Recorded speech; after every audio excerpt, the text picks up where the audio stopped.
नज़दीक 60 मीटर नहीं लगे।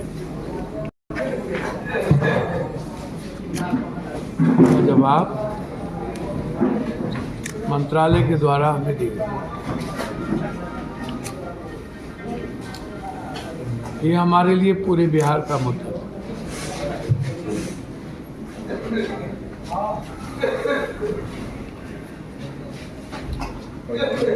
दूसरा मुद्दा पूर्णिया कोर्ट वाशिंग पीठ, पूर्णिया जंक्शन, जलालगढ़, अररिया अमृत योजना के तहत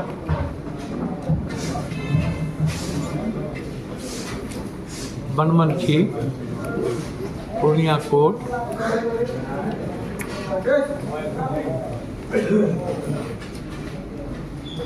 मुरलीगंज अमृत योजना के तहत इस रेलवे का नवीनीकरण जिसकी शुरुआत हो गई।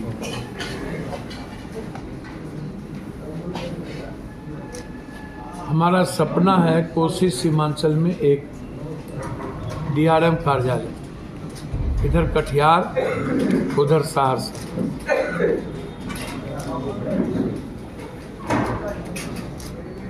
फिर मैं आपको इसकी जानकारी दूं कि 4 NH के प्रपोजल बनाने का काम शुरुआत कर दिया गया। बनमनखी से जलालगढ़ होते हुए अमौर होते हुए सीधा बंगाल,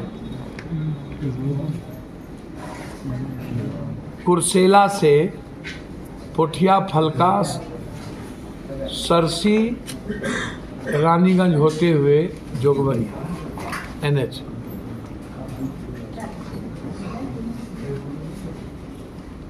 और बेलौरी से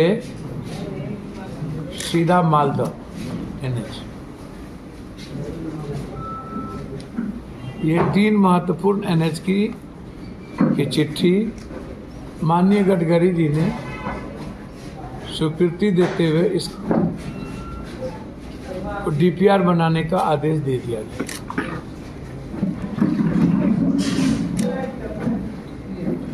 रेलवे में मेरी पहली प्राथमिकता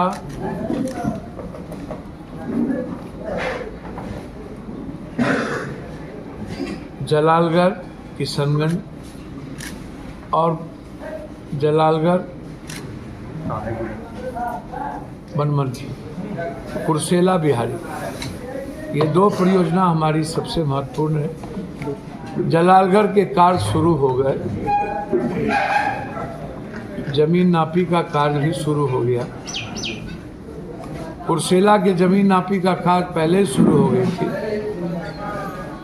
तो मैं लगातार, और मैं कुछ लोगों को जानकारी बता देना चाहता हूं कि हर परिस्थिति में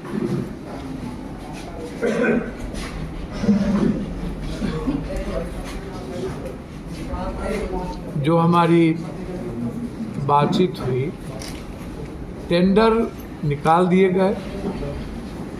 मैं उम्मीद करता हूं कि पूर्णिया से इंडिगो और स्पाइस जेट की शुरुआत दिल्ली, बेंगलोर और कलकत्ता,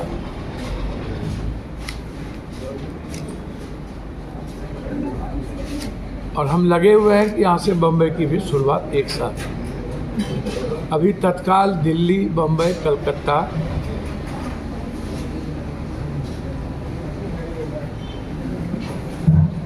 का एक इंडिगो, स्पाइस जेट और सरकार के बीच सहमति बन चुकी है।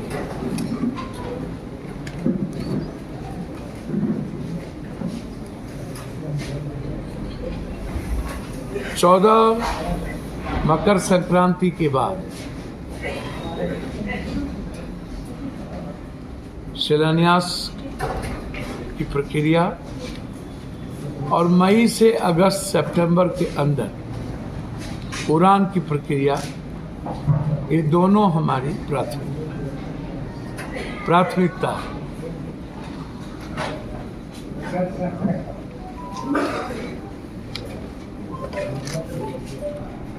अब मैं एसपी साहब को धन्यवाद देना चाहूँगा कि पहली बार इतने बड़े स्मैक के खेप पूर्णिया में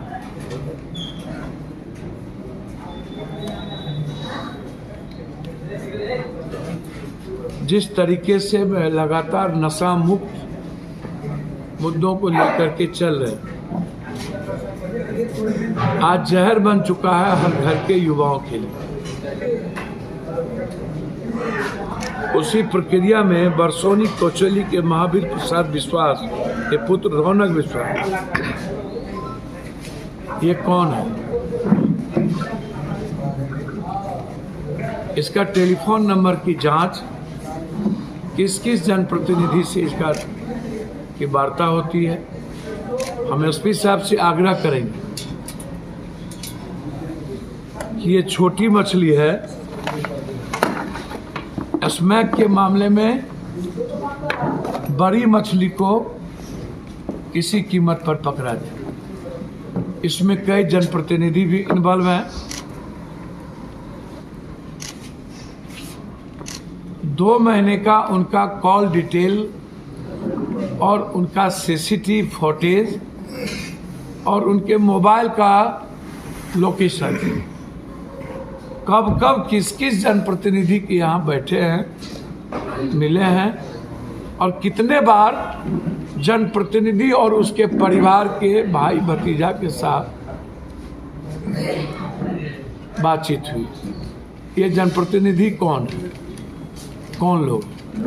जो पूर्व में भी एक गोदाम शराब का सीज हुआ था, तब भी उसे दबाया गया था।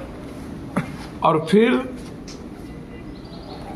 जो भी जनप्रतिनिधि हो, वह छोटा हो बड़ा हो, लेकिन रौनक विश्वास छोटी मछली है, बड़ी मछली इसके पीछे पदाधिकारी भी हैं और जनप्रतिनिधि भी। हम मांग करेंगे कि रौनक विश्वास के कॉल डिटेल को एसपी साहब सामने लाए, जनता के बीच लाए, क्योंकि यह जहर समाज को दिमक की तरह चाट रहा है।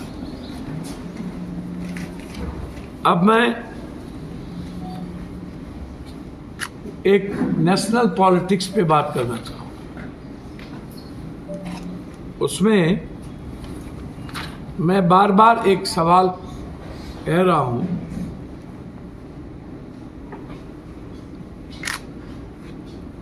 कि आने वाले 2025 का चुनाव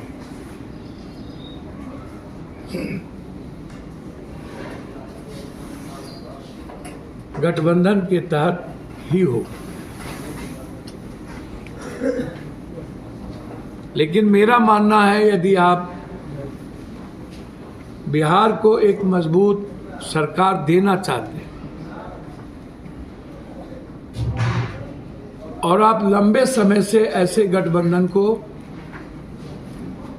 हरियाणा और महाराष्ट्र से हमको सीख लेनी चाहिए।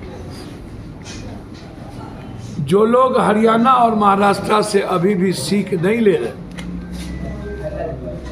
जिन क्षेत्रीय पार्टी के जिद के कारण आज ये स्थिति हुई, हरियाणा में आम आदमी पार्टी और कुछ छोटे पार्टी ने के जिद ने आज 11,672 वोट से हम 9 सीट हारे, 11,672, और हमारी सरकार 6 सीट में बन रही है। अंदाजा कीजिए हम पर क्या बीतता हो। सरकार बनाने की जो जिम्मेदारी थी उस पर क्या बीतता हो। महाराष्ट्र में भी हम लोगों ने अपने अपने जिद पर कायम रहे। अब हम लोगों के सामने बिहार का चुनाव प्राथमिकता है। हम चाहेंगे गठबंधन हो, मुख्यमंत्री कोई हो, ये हमारे लिए मतलब नहीं है। वो तय कांग्रेस के नेतृत्व को दिल्ली में करना, लेकिन चुनाव यदि आप सभी जाति धर्म वर्गों का वोट लेना चाहते हैं, युवाओं का वोट लेना चाहते हैं, जो आज मात्र एक आवाज राहुल गांधी जी, चाहे वो जाति जनगणना से जुड़ा सवाल हो, चाहे वो आरक्षण से जुड़ा सवाल हो, चाहे वो रोजगार से जुड़ा सवाल हो, चाहे वो किसानों से जुड़ा सवाल हो, यदि कोई सोल्जर है तो एकमात्र राहुल गांधी, जो सदन से लेकर तूफानों तक, सड़कों तक और मरने तक लड़ा। यदि आज नरेंद्र मोदी जी के जुमले, झूठ, तस्लीम और आतंक के खिलाफ लड़ने की कोई आवाज है तो मात्र राहुल गांधी और प्रियंका गांधी। हम चाहेंगे कि बिहार में गठबंधन के साथ चुनाव हो, लेकिन कांग्रेस नेतृत्व, कांग्रेस के बड़े भाई के नेतृत्व में हो। गठबंधन के बाद जिन्हें मुख्यमंत्री बनना हो वो बने, लेकिन चुनाव हम राहुल गांधी और प्रियंका गांधी के नेतृत्व में ही लड़ें। ये मेरा व्यक्तिगत मानना है। लेकिन अभी तो राजद के नेतृत्व में चुनाव लड़ी जा रही है। मेरी बात खत्म होने दीजिए, पेशेंस रखिए। पेशेंस लूज क्यों करते हैं? मैंने कहा कि कांग्रेस 15 जनवरी के बाद बिहार में अपने संगठन पर ध्यान दे। हम पूरे बिहार में अपने संगठन को कांग्रेस मजबूत करेगी और हर पार्टी को अपने संगठन को मजबूत करने का की प्राथमिकता होती है। हर क्षेत्रीय पार्टी भी अपने संगठन को मजबूत करेंगी और नेशनल पार्टी भी करेगी। बीजेपी भी करती है, उनकी अलायंस भी करती है। तो कांग्रेस तो उत्तर से दक्षिण और पूरब से पश्चिम, नॉर्थ से साउथ और वेस्ट से ईस्ट कांग्रेस ही है, बीजेपी भी नहीं है।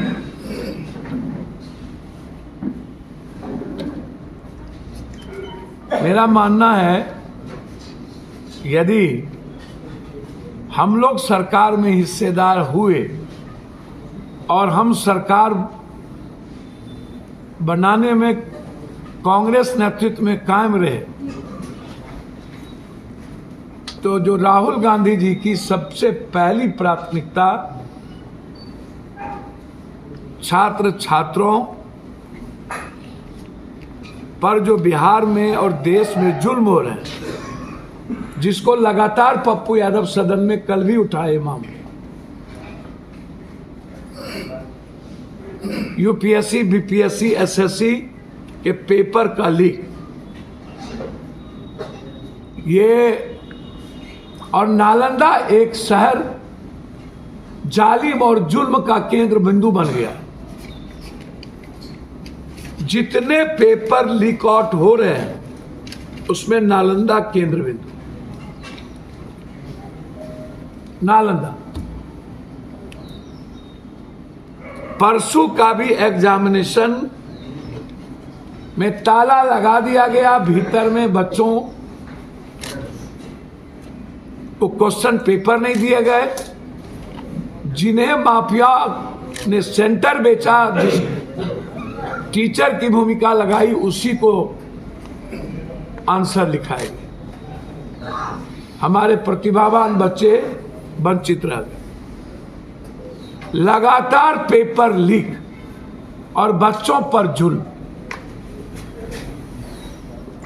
मेरा मानना है सबसे पहला निर्णय एग्जामिनेशन को पारदर्शी करना, ट्रांसपेरेंट करना, सीसीटीवी के तहत होना और उस सीसीटीवी का पूरा कैमरा और टीवी बाहर भी उसके गार्जियन को दिखाना। 1 महीने के अंदर एग्जाम के 1 महीने के बाद रिजल्ट और तीसरे महीना ज्वाइनिंग। 3 महीना के अंदर एग्जाम के प्रक्रिया से ज्वाइनिंग। कोई पेपर लीक आउट नहीं होगा। एक बड़ी कमेटी होगी,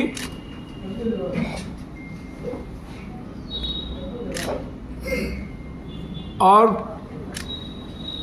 पेपर मुक्त बिहार होगा। दूसरा,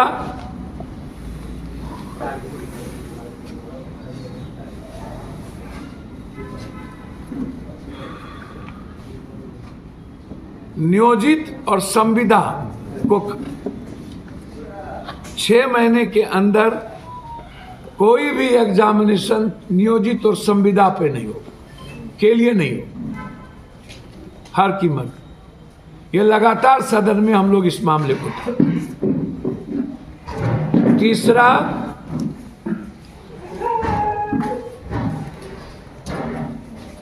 सभी जाति के भी जो बच्चे हैं, सभी जाति धर्म के बेरोजगार बच्चे और बच्ची जो पीजी करके बैठे हैं, उनको 4,000 रुपया मंथली, जब तक उसको कोई रोजगार या नौकरी नहीं लगती। सभी जातियों के वर्गों के बिलो ऑफ गरीबी रेखा के नीचे भूमिहीन परिवार के बच्चों के लिए जब शादी लगेगी तो हमारी सरकार बनते ही 50,000 रुपया भूमिहीन परिवार के बच्चों को शादी के लिए 6 महीने पहले उनके अकाउंट में डाल दिए जाए। 50,000 रुपये।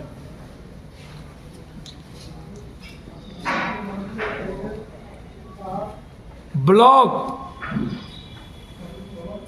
और डिस्ट्रिक्ट कार्यालय से 3 महीने के अंदर 0 टॉलरेंस भ्रष्टाचार, और 3 महीने के अंदर जमाबंदी की नोटेशन का कागज जमा होते ही तीसरे महीना जमाबंदी कर पारदर्शिता के साथ पहुंचा देना।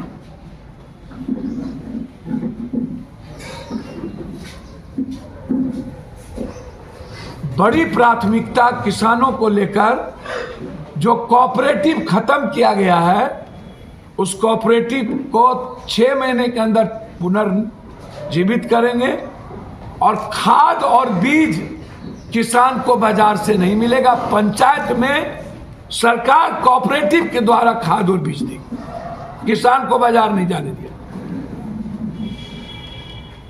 और सरकारी रेट पर खाद और बीज मिलेंगे। किसी कीमत पर किसान खाद बीज के लिए बाजार नहीं जाएगा। एमएसपी 6 महीने के अंदर लागू होगी। बाजार समिति जो बंद हो गया है, उसको भी 6 महीने के अंदर हम लोग हर कीमत पर लागू करेंगे।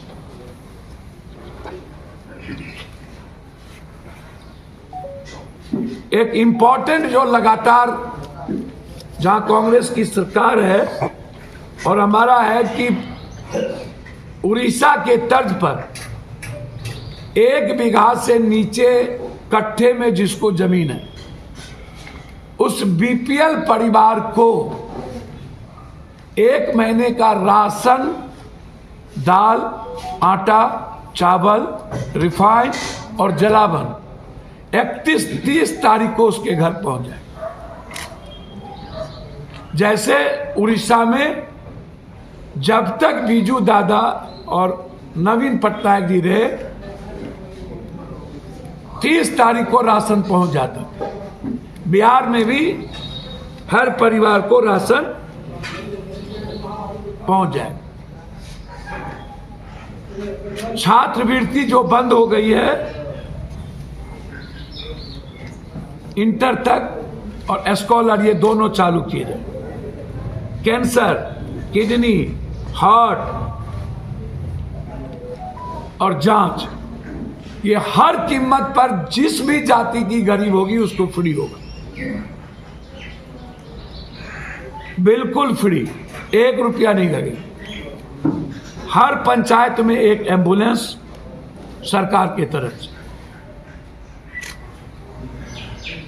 सबसे महत्वपूर्ण, पंचायत में युवाओं के लिए खेल प्राधिकरण के तहत सरकार की तरफ से सभी तरह के व्यवस्था और पुस्तकालय की व्यवस्था, चाहे वो कुश्ती हो, चाहे वॉलीबॉल हो, चाहे फुटबॉल हो, चाहे क्रिकेट हो, या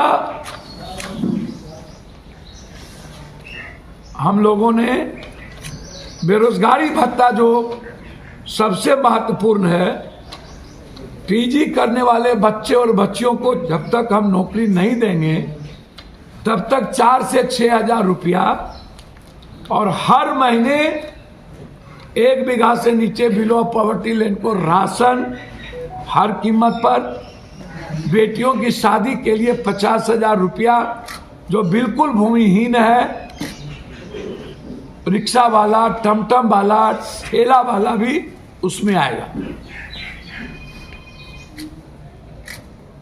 फिर मैं कह रहा हूं, रिक्शा वाला, टमटम वाला, ठेला वाले भी उसमें आएगा। और फिर नियोजित और संविदा नहीं होगा। अंत में जो सबसे बड़ा मुद्दा है वो 2, एक है प्राइवेट नौकरी में आरक्षण हम देंगे आते ही,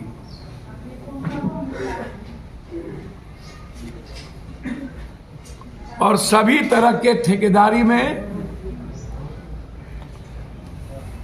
40% बेरोजगार यूथ को 10 लाख के कामों को आरक्षित करेंगे। 40% 10 लाख को आरक्षित करेंगे। और कल मेरा एडजॉर्नमेंट मौसम होगा बिहार के डोमिसाइल मुद्दों को लेकर। किसी भी कीमत पर 80% बिहारी को नौकरी देना ही पड़ेगा। 20% हम दूसरे प्रदेश को रखेंगे। कोई समझौता अब रोजगार के सवाल पर बिहारी से नहीं होगा। यदि सभी प्रदेश को यह राइट है डोमिसाइल मुद्दा लागू कर अपने प्रदेश के बच्चों की हिफाजत करना, तो पहला दायित्व है पप्पू यादव का डोमिसाइल मुद्दे को लागू करवाना। धन्यवाद।